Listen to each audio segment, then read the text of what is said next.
اعوذ باللہ من الشیطان اللعین الرجیم بسم اللہ الرحمن الرحیم وبہ نستعین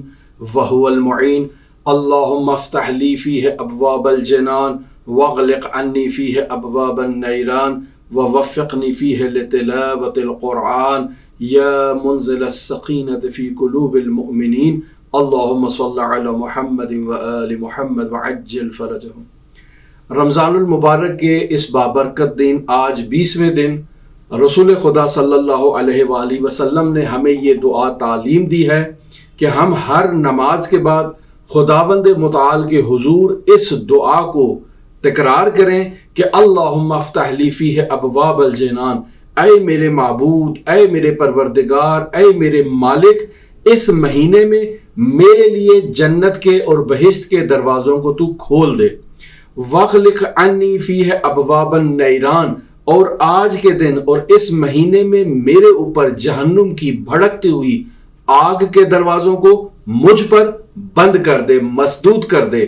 وَوَفِّقْنِی فِیہَ لِتِلَاوَةِ الْقُرْآنِ، اور اے میرے معبود اس مہینے میں مجھے قرآن مجید کی تلاوت کی توفیق عطا فرما۔ یا منزل السکینۃ فی قلوب المؤمنین، اے مؤمنوں کے دلوں میں سکون نازل کرنے والی ذات، میرے دل میں بھی سکون نازل فرما۔ تو آج کے دن ہم خداوند متعال سے یہ دعا کر رہے ہیں کہ ہمارے لیے جنت کے دروازے کھول دے۔ سوال یہ پیدا ہوتا ہے کہ جنت کے دروازے ہم پر کیسے کھلیں گے؟ جنت کے دروازے کھولنے کے لیے انسان کو یہ چاہیے کہ زندگی میں اس نے جتنے بھی گناہ، جتنی بھی نافرمانیاں خداوند متعال کے حضور انجام دی ہیں، انہیں خداوند متعال کے حضور ان پر توبہ طلب کرے، ان پر استغفار کرے اور خداوند متعال سے معافی طلب کرے۔ خداوند متعال سے یہ دعا کرے کہ اس کی زندگی میں اچھائیوں کا اور نیکیوں کا اضافہ ہو جائے، وہ تمام گناہ معاف ہو جائیں جیسے معاف ہونے کا حق ہوتا ہے، پھر اس کی زندگی میں نیکیاں ان گناہوں کی جگہ پر آ جائیں اور وہ اپنی زندگی میں اعمال صالح انجام دے۔ کیوں؟ کیونکہ جب تک انسان گناہگار رہتا ہے اور وہ نیک اعمال سے دور رہے گا، انسان گناہگار انسان پاک نہیں ہو سکتا، انسان گناہگار انسان نیک نہیں ہو سکتا، اور جب تک وہ نیک نہیں ہوگا، جب تک وہ گنہگار برقرار رہے گا، اس پر جنت کے دروازے نہیں کھلیں گے، وہ اس پر حرام کر دیے جائیں گے، دروازے بند کر دیے جائیں گے، اور صرف اسی وقت یہ دروازے انسان کے لیے کھل سکتے ہیں جب اس کا نامہ اعمال گناہوں سے بالکل پاک و صاف ہو، بالکل صاف اور ستھرا ہو۔ تب اس صورت میں وہ خداوند متعال کے حضور پہنچ سکتا ہے، اور اس کے لیے خداوند متعال کی خاص عنایت انسان کو چاہیے کہ وہ خدا کے حضور ہی طلب کرے کہ میں نے جتنی بھی گستاخیاں خداوند متعال کے حضور انجام دی ہیں، ان تمام گستاخیوں کے اوپر استغفر اللہ و اتوب الیہ، میں خداوند متعال کے حضور استغفار کرتا ہوں اور یہ عہد کرتا ہوں کہ میں نے جو لوگوں کے حقوق پامال کیے ہیں ان کا میں تدارک کروں گا، یعنی ان کے حقوق ان کو واپس کر دوں گا۔ میں یہ عہد کرتا ہوں خداوند متعال کے حضور کہ جو میں نے اس کے حضور نافرمانی کی ہے، اس نافرمانی کو میں اس کے حضور توبہ اور استغفار کے بعد یہ عہد کرتا ہوں کہ آئندہ اپنی زندگی میں کبھی بھی ایسا برا اور کبھی فعل انجام نہیں دوں گا، یعنی اس دنیا میں ایسے زندگی گزاروں گا تاکہ وہ زندگی گزارنا تیرے بتائے ہوئے اصولوں کے مطابق ہو، تیری بتائی ہوئی رہنمائیوں کے مطابق ہو، اور اس اصولوں پر زندگی گزارنے سے میرے لیے یہ جنت کے دروازے کھل جائیں۔ ہم آج اللہ تبارک و تعالیٰ کی ذات سے یہی دعا کر رہے ہیں کہ ہمارے لیے جنت کے دروازے کھول دے، اور جنت کے دروازے کھولنے کا واحد راستہ اللہ، اس کے رسول اور اہل بیت علیہم الصلاۃ والسلام کی اطاعت پر ہے۔ اطیعوا اللہ و اطیعوا الرسول و اولی الامر منکم، اللہ کی اطاعت کرو، اس کے رسول کی اطاعت کرو اور اولی الامر کی اطاعت کرو، جو حضرت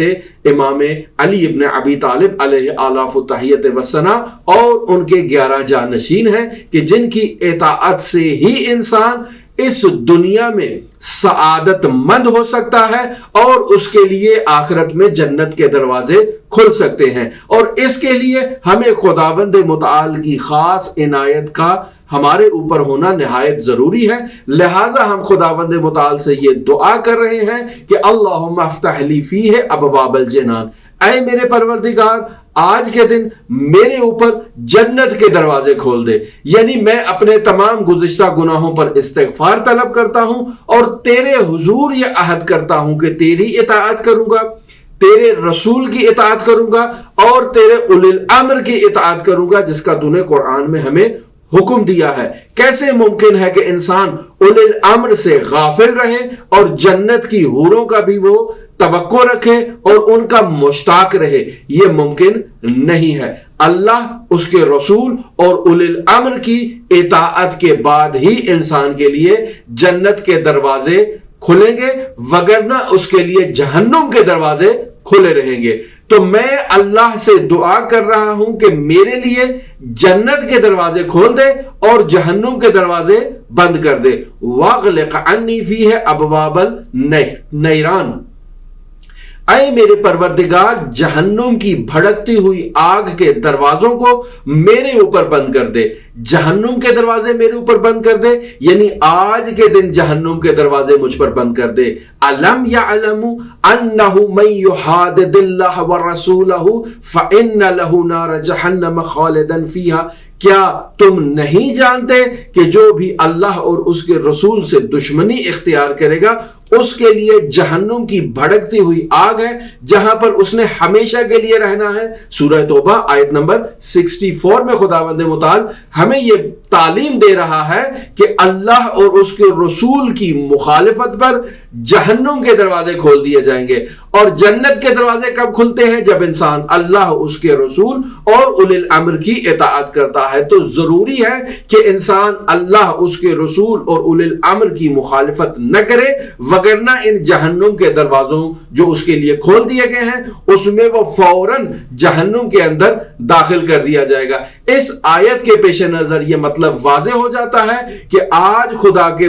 بندے متعال کے حضور ہم یہ دعا کیوں کر رہے ہیں کہ ہمارے لیے خداوند متعال جنت کے دروازے کھولے اور جہنم کے دروازے ہمارے اوپر بند کر دے۔ ہم اللہ اور اس کے رسول کا اور اس کے اولی الامر کا احترام کر کے ہی اور ان کی اطاعت کر کے ہی جنت میں جا سکتے ہیں، وگرنہ جہنم ہمارا مقدر ہے۔ ووفقنی فیہ لتلاوت القرآن، اے میرے معبود مجھے اس بابرکت مہینے میں قرآن مجید کی تلاوت کی توفیق عطا فرما۔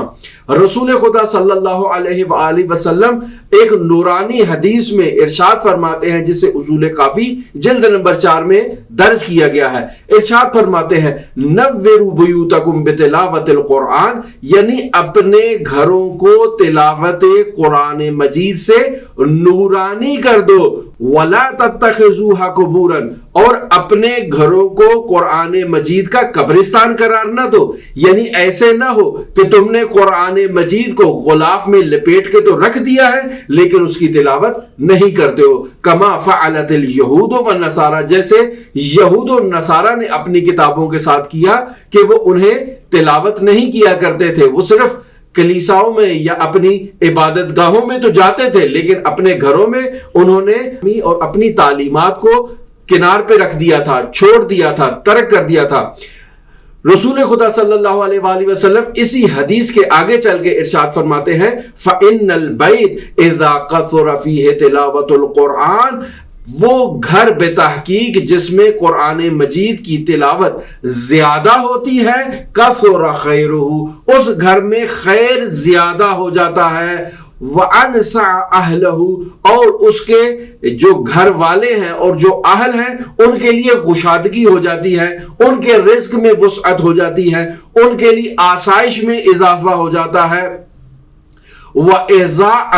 لِأَهْلِ السَّمَاءِ كَمَا تُضِيءُ النُّجُومُ نُجُومُ السَّمَاءِ لِأَهْلِ الدُّنْيَا، اور پھر یہ گھر ان آسمان والوں کے لیے ایسے چمکتا اور دمکتا ہے جیسے زمین والوں کے لیے آسمان پر موجود ستارے چمک اور دمک رہے ہوتے ہیں۔ حضرت امام محمد باقر علیہ آلاف و تحیت و ثنا ارشاد فرماتے ہیں لِكُلِّ شَيْءٍ رَبِيعٌ وَرَبِيعُ الْقُرْآنِ شَهْرُ الرَّمَضان، یعنی ہر چیز کے لیے بہار ہوتی ہے اور قرآن مجید کے لیے بہار رمضان المبارک کا یہ بابرکت مہینہ ہے۔ لہٰذا اس مہینے میں ہمیں خداوند متعال سے تلاوت قرآن کرنے کی اور اس پر عمل کرنے کی توفیق کا مطالبہ کرنا ہے اور دعا کرنا ہے۔ لہٰذا آج کے دن ہم خداوند متعال کے حضور یہ دعا اسی لیے کر رہے ہیں کہ اللہم افتح لی فیہ ابواب الجنان، اے میرے پروردگار اس مہینے میرے اوپر جنت کے دروازے تو کھول دے، وغلق عنی فیہ ابواب النیران، اور میرے اوپر جہنم کی بھڑکتی ہوئی دہکتی ہوئی آگ کے دروازوں کو